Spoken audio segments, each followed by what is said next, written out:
So, Deborah, I have a question for you that we get frequently here at Loveology. It has to do with anxiety. And of course, anxiety is an individual experience, but it can't help but to impact a relationship. But what do you do if you're the person in the relationship that you're really carrying around some serious anxiety, maybe even diagnosable? Yeah. Les, I think that's more people than we want to acknowledge. I think that's more of us than sometimes we even want to say.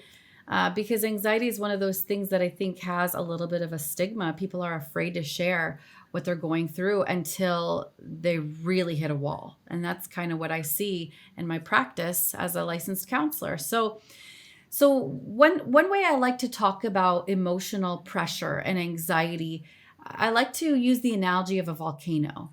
What happens is human beings are kind of like a volcano, and we've got all of this underlying pressure happening underneath the surface, and if we don't deal with that pressure is emotions that we haven't dealt with, anxiety, stress. If we don't deal with it, what happens is it finds the point of least resistance.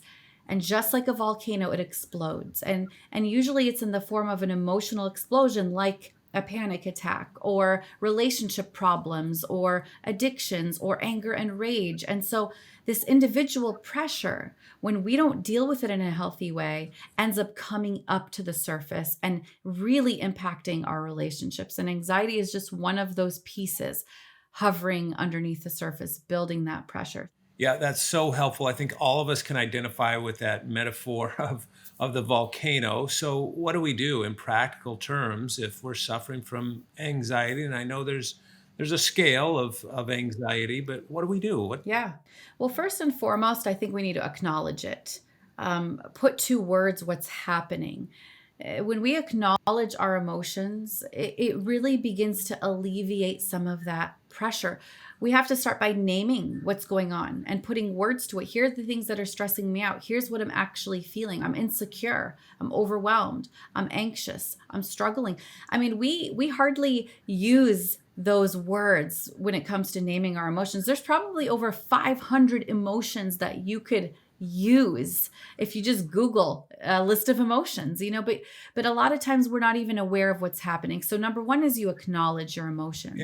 and when you say acknowledge that, do you acknowledge that to your spouse? Do you just do that in a journal? What are you suggesting? Well, I think the first place is to acknowledge it to yourself and to God, because you've got to do the work here before you can do the work relationally. So that's the first step, is to kind of be able to put it into words yourself, to process. I think journaling is a great exercise, which kind of leads us to our next point.